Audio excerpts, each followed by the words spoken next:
സുനിശ്ചിതവുമാണ്. സന്ദീപ് വാര്യർ കോൺഗ്രസ് നേതാവ് കൂടിയോടൊപ്പം. സന്ദീപ്, അൻവർ ഇറങ്ങി വന്നപ്പോൾ എന്തൊക്കെയാണോ CPM-നോട് പറയാൻ ശ്രമിച്ചത്, കലഹിക്കാൻ ശ്രമിച്ചത്, അതേ വിഷയങ്ങളിലാണ് നിങ്ങളിപ്പോൾ കേന്ദ്രീകരിക്കുന്നത് കൂടുതൽ ഉച്ചത്തിൽ. മലപ്പുറത്തോട് സ്വീകരിക്കുന്ന സമീപനം, പോലീസുമായി ബന്ധപ്പെട്ട പ്രശ്നങ്ങൾ, ഒപ്പം മുഖ്യമന്ത്രി നടത്തിയിട്ടുള്ള പല സ്റ്റേറ്റ്മെന്റ്സ്, അദ്ദേഹത്തിന്റെ ഹിന്ദുവിലെ അഭിമുഖം, ഇവയെല്ലാം അൻവറിന്റെ കലഹകാലത്ത് രൂപപ്പെട്ടു വന്ന വിഷയങ്ങളാണ്. അന്നതിനെ ഉച്ചത്തിൽ ഏറ്റെടുക്കാതിരുന്ന നിങ്ങൾ ഇപ്പോൾ അത് വലിയ ശബ്ദത്തിൽ സംസാരിക്കുന്നു. നിങ്ങളുടെ പ്രധാനപ്പെട്ട നേതാക്കൾ എല്ലാവരും അതുതന്നെ വരിവരിയായി നിന്ന് പറയുന്നു. എന്ന് വെച്ചാൽ അൻവർ ഉയർത്തിയ പ്രശ്നം ഒരർത്ഥത്തിൽ അൻവർ തന്നെ അവഗണിക്കാൻ കഴിയാത്ത ഫാക്ടറായി ഇപ്പോഴും നിലമ്പൂരിൽ മലപ്പുറത്ത് നിൽക്കുന്നു എന്ന് നിങ്ങൾക്ക് മനസ്സിലാവുകയാണോ?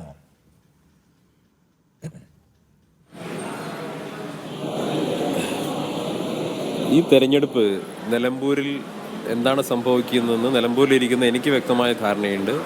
ഇത് വളരെ സ്ട്രെയിറ്റ് ആയിട്ടുള്ള ഒരു LDF UDF പോരാട്ടമാണ്. കഴിഞ്ഞ 9 വർഷക്കാലത്തിലധികം പിണറായി വിജയൻ സർക്കാർ നടത്തിയിട്ടുള്ള അങ്ങേയറ്റം ജനവിരുദ്ധമായിട്ടുള്ള നയങ്ങൾ ഈ സമൂഹത്തിൽ തുറന്നു നിർത്തുകൊണ്ട് പ്രതിപക്ഷ ധർമ്മം നിർവഹിച്ചുകൊണ്ട് മുന്നോട്ട് പോകുന്നത് UDF ആണ്. ആ UDF എന്തായാലും ഉന്നയിച്ചിട്ടുള്ള വിഷയങ്ങൾ 9 വർഷക്കാലത്തിൽ ഉന്നയിച്ച വിഷയങ്ങളുണ്ട്. ആ 9 വർഷക്കാലത്തിലധികവും LDF-ന്റെ ഭാഗമായിട്ടിരിക്കുകയും പിണറായി വിജയൻ എൻ്റെ അച്ഛനെ പോലെയാണെന്ന് പറയുകയും ചെയ്തൊരു വ്യക്തി അതിനകത്ത് സംഭവിച്ചിട്ടുള്ള അധികാരപ്പോരിൻ്റെ ഭാഗമായി പുറത്തു വന്നതിന് ശേഷം ഇതാദ്യമായിട്ട് പിണറായി വിജയനെതിരെ ഒരു ശബ്ദമുണ്ടായിരിക്കുന്നു എന്നൊക്കെ പറയുന്നത് അതിൻ്റെ യുക്തി എത്രത്തോളമുണ്ട്, ആ ആർഗ്യുമെൻ്റ് യുക്തി എത്രത്തോളമുണ്ട് എന്നുള്ളതൊക്കെ ഇത് കേട്ടുകൊണ്ടിരിക്കുന്ന ആൾക്ക് മനസ്സിലാവും.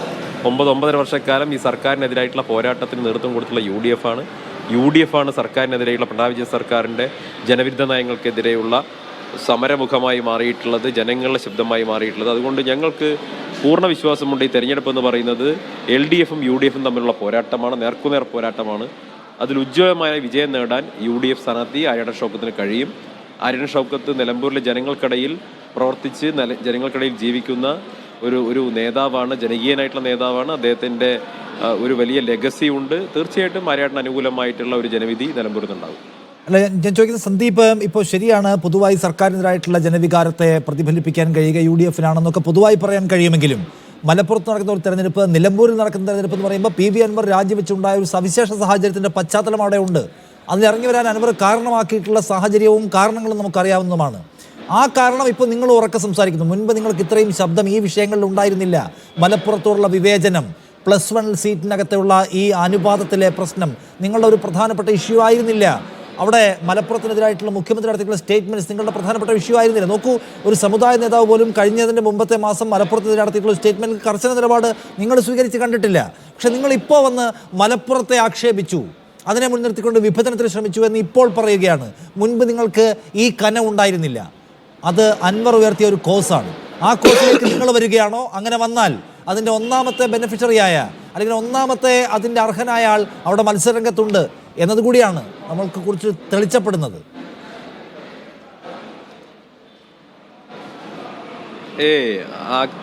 ആ ഒരു നറേറ്റീവ് സൃഷ്ടിക്കാൻ പലരും ശ്രമിക്കുന്നുണ്ടാവും. പക്ഷെ 9-9.5 വർഷക്കാലം ഈ മലപ്പുറം വിരുദ്ധതയുടെയും ഇസ്ലാമിക വിരുദ്ധത അല്ലെങ്കിൽ ഇസ്ലാമോഫോബിക് ആയിട്ടുള്ള ഒരു സിസ്റ്റം ഉണ്ടാക്കുന്നതിൻ്റെയും ഒക്കെ ഭാഗമായിരുന്നൊരു വ്യക്തി ഇപ്പൊ വന്ന് ഞാൻ അതിനെതിരെയുള്ള കോസാണ്, ഞാനാണ് അതിനെതിരെയുള്ള ഒരു കുന്തമുന എന്നൊക്കെ പറയുന്നതിൽ യാതൊരു യാഥാർത്ഥ്യവുമില്ല. യാഥാർത്ഥ്യത്തോട് നിരക്കുന്നതല്ല, ചേർന്ന് നിൽക്കുന്നതല്ല. അതുകൊണ്ട് തന്നെ 9-9.5 വർഷക്കാലം ഈ സർക്കാരിനെതിരെയുള്ള പോരാട്ടം നടത്തിയിട്ടുള്ള UDF ആണ്. അത് കേവലം ഏതെങ്കിലും ഒരു വിഷയത്തിൽ മാത്രം ഊന്നിയല്ല, കേരളത്തിന്റെ പൊതുവായിട്ടുള്ള എല്ലാ വിഷയങ്ങളും, അത് 9.5 വർഷക്കാലം ഈ ഗവൺമെന്റ് ചെയ്തിട്ടുള്ള എല്ലാ അഴിമതികളും തുറന്നു തീർത്തുകൊണ്ട് സമരമുഖമായി മാറിയിട്ടുള്ളത് UDF ആണ്. അതെല്ലാം കേരളത്തിലെ ജനങ്ങൾക്ക് ബോധ്യമുണ്ട്. ഈ തെരഞ്ഞെടുപ്പ് എന്ന് പറയുന്നത് വളരെ സ്ട്രെയിറ്റ് ആയിട്ടുള്ള LDF UDF പോരാട്ടമാണ്. അതുകൊണ്ട് മറ്റേതെങ്കിലും സ്റ്റേക്ക് ഹോൾഡേഴ്സ് ഇവിടെ ഉണ്ട് എന്ന് ഞങ്ങൾ കരുതുന്നില്ല. പിന്നെ വോട്ടർ പട്ടികയിൽ പേരിൽ ആർക്കും നോമിനേഷൻ കൊടുക്കുക, അതിലൊന്നും തർക്കമില്ല. ഇപ്പോൾ LDF-ന് റിബൽ സ്ഥാനാർത്ഥി ഉണ്ട്, അത് ഞങ്ങൾ അക്നോളജ് ചെയ്യുന്നുണ്ട്. അത് LDF-നെയാണ് വറി ചെയ്യേണ്ടത്. LDF-ന് ഒരു റിബൽ സ്ഥാനാർത്ഥി വന്നിരിക്കുന്നു.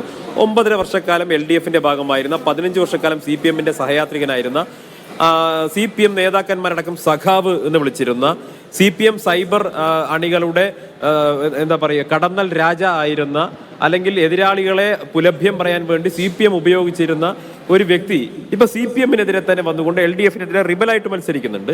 അത് വറി ചെയ്യേണ്ടത് LDF ക്യാമ്പിനെയാണ്. ഞങ്ങളെ സംബന്ധിച്ചിടത്തോളം ഞങ്ങൾ ഒറ്റക്കെട്ടാണ്. തെരഞ്ഞെടുപ്പ് പ്രഖ്യാപിച്ച് 24 മണിക്കൂറിനകം ഞങ്ങളുടെ സ്ഥാനാർത്ഥിയെ പ്രഖ്യാപിച്ചു.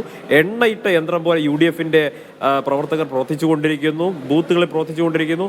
അത്യുജ്വലമായിട്ടുള്ള വിജയം UDF നേടും. ഈ പറയുന്ന ചർച്ചകളൊക്കെ ചായക്കോപ്പയിലെ കൊടുങ്കാറ്റാണ്. ഇത് എൻ്റെ വിഷയമാണ്, എൻ്റെ മാത്രം വിഷയമാണ് എന്ന് ആർക്കെങ്കിലും തോന്നുന്നുണ്ടെങ്കിൽ അത് അയാളുടെ പ്രശ്നമാണ്. ഈ പ്രശ്നം, ഈ മുഖ്യമന്ത്രി പറഞ്ഞിട്ടുള്ള കാര്യങ്ങൾ, മുഖ്യമന്ത്രി മലപ്പുറം ജില്ലയെ അവഹേളിച്ച് പറഞ്ഞിട്ടുള്ള കാര്യങ്ങൾ, ഇതൊക്കെ അന്ന് തന്നെ UDF ശക്തമായിട്ട് എതിർത്തിട്ടുള്ളതാണ്. ഒരു സംശയ കാര്യത്തിൽ വേണ്ട. ഇപ്പൊ ഹിന്ദു പത്രത്തിൽ മുഖ്യമന്ത്രി കൊടുത്തിട്ടുള്ള ഈ പ്രസ്താവന, ആ പ്രസ്താവനയ്ക്കെതിരെ ഏറ്റവും രൂക്ഷമായിട്ടുള്ള ആദ്യത്തെ പ്രതികരണം വരുന്നത് പ്രതിപക്ഷ നേതാവെന്ന, അല്ലാതെ നിലമ്പൂരിൽ ഏതെങ്കിലും മുൻ MLA-യുടെ കയ്യിൽ നിന്നല്ല അത്തരമൊരു പ്രതികരണം വരുന്നത്. പ്രതികരണം നടത്തിയത് പ്രതിപക്ഷ നേതാവാണ്. അതിനെതിരെ ആക്ഷേപം ഉയർത്തിയത് പ്രതിപക്ഷ നേതാവാണ്. തുടർന്നാണ് വിശദീകരണം ഉണ്ടാകുന്നതും, തുടർന്നാണ് ഹിന്ദു പത്രത്തിന് വിശദീകരണം കൊടുക്കേണ്ടി വരുന്നതൊക്കെ. അതല്ലാതെ നിലമ്പൂരിന് ഏതെങ്കിലും പ്രാദേശിക പത്രത്തിന്റെ കോളത്തിൽ വരുന്ന ഒരു പ്രതിഷേധത്തിന്റെ ഭാഗമായിട്ടാണോ ഹിന്ദു ഒക്കെ തിരുത്തൽ കൊടുക്കാൻ തയ്യാറാവുന്നത്? നിങ്ങൾക്ക് ഓർമ്മയില്ലേ? നമ്മുടെ ഓർമ്മശക്തി ഇത്ര കുറവാണോ? നമ്മുടെ ബുദ്ധിശക്തി ഇത്ര കുറവാണോ? എന്താണ് നവംബർ ഡിസംബർ മാസങ്ങൾ നടന്നത് നമുക്കറിയില്ലേ? വെറുതെ അങ്ങോട്ട് ക്ലെയിം ചെയ്യണം ഇതൊക്കെ ഞാനാണെന്ന്. അത് പഴയ ബഷീറിന്റെ ഒരു കഥാപാത്രം ഉണ്ടായിരുന്നു, എട്ടുകാലി മമ്മുഞ്ഞ, അത്രയേ ഉള്ളൂ.